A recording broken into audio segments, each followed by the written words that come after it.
Assalamualaikum warahmatullahi wabarakatuh. Selamat pagi, salam sejahtera bagi kita semua. Yang terhormat kepada Kak Mahpudin selaku dosen pengampu mata kuliah politik lokal dan teman-temanku yang berbahagia.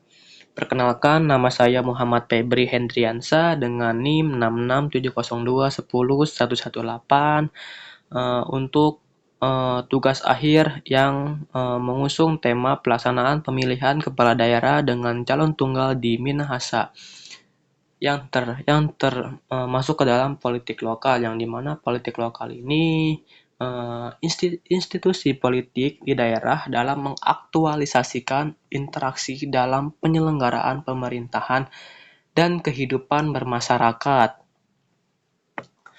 Menurut Gaces 2021, studi politik ialah studi yang lahir secara lokal dengan ruang politik yang berkembang diartikulasikan dalam struktur sosial tertentu, arah negara yang dimana melibatkan mobilisasi gerakan sosial di pedesaan dan perkotaan. Keduanya mencari bentuk-bentuk politik alternatif dan informal yang terkadang menentang elit negara. Politik lokal tersebut bahkan mungkin tidak bersifat lokal karena ada dua tipologi atau kekuatan politik lokal yang disebut formal dan informal. Negara Indonesia yang menjunjung tinggi nilai-nilai hukum demokrasi dan menjaga kedaulatan rakyat yang berdasarkan Pancasila dan Undang-Undang Dasar 1945, menurut pasal 18 ayat 4 Undang-Undang Dasar 45 menyatakan gubernur, pejabat pemerintah, dan wali kota sebagai kepala pemerintahan daerah, provinsi, kabupaten, dan kota harus dipilih secara demokratis.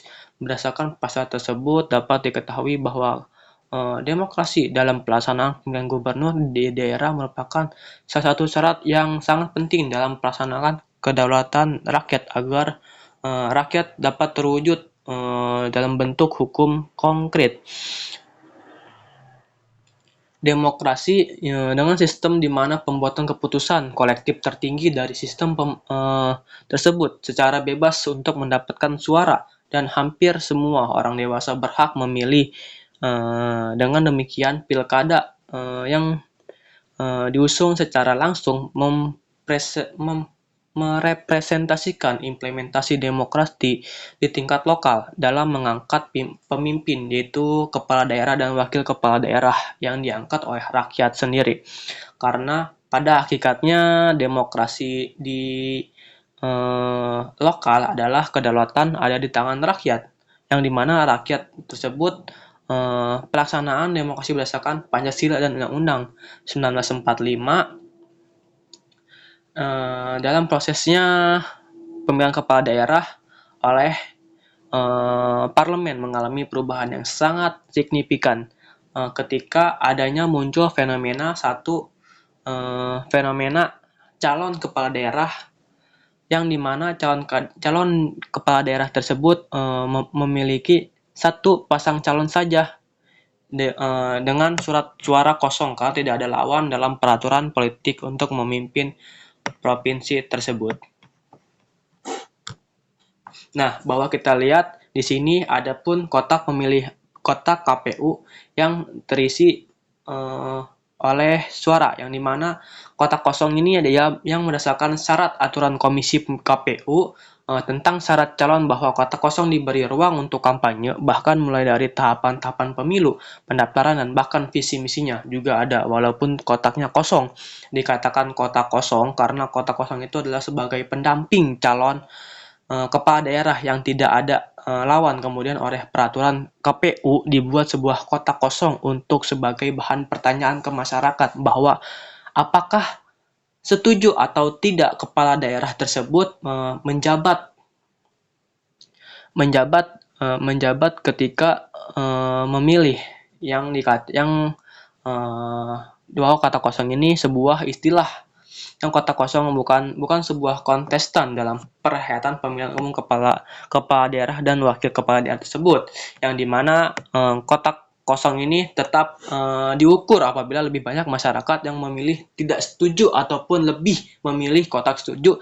Tentunya para calon tersebut tidak bisa terpilih karena pelaksanaan pemilu umum kepala daerah pun dengan calon tunggal pun sudah menjadi realita yang harus dan wajib ditaati oleh semua pihak sebagai bentuk kepatuhan terhadap prinsip demokrasi yang ada. Dengan fenomena pasangan calon tunggal ini ialah pasangan calon yang melawan kota kosong diharapkan dapat memberikan solusi untuk menciptakan keadilan dan transparansi pemilihan umum dalam menjawab fenomena yang unik. Nah, selanjutnya bahwa kita lihat calon kepala daerah versus kota kosong ialah realitas kehidupan demokrasi yang saat ini kita hadapi sekarang. Sebelumnya terjadinya kekosongan hukum karena tidak adanya mekanisme penyelenggaraan pemilihan kepala daerah dengan calon tunggal tersebut. Atas dasar itu, ketika ditetapkannya Undang-Undang Nomor 10 Tahun 2016 tentang perubahan kedua atas Undang-Undang tahun 2015 yang menjawab tentang kekosongan hukum, mengharuskannya diadakannya pilkada yang minimal ada 2 calon, seperti yang ada di Minahasa,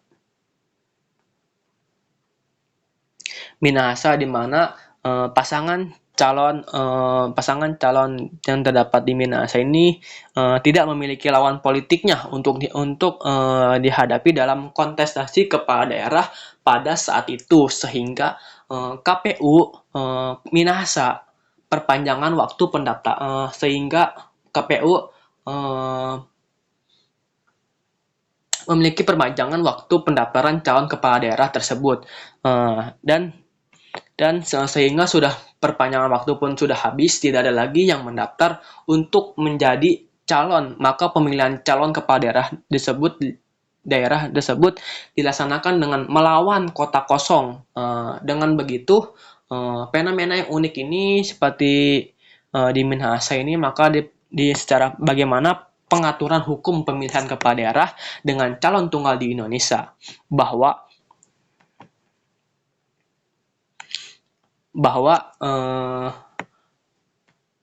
satu pasangan calon yang nyatakan memenuhi syarat dan setelah dilakukan penundaan sampai dengan berakhirnya masa pembukaan kembali pendaftaran tidak terdapat pasangan calon yang mendaftar, yang mengakibatkan hanya terdapat satu pasang calon saja, sehingga kepala daerah yang mencalonkan daerah di Minahasa pun harus melawan kota kosong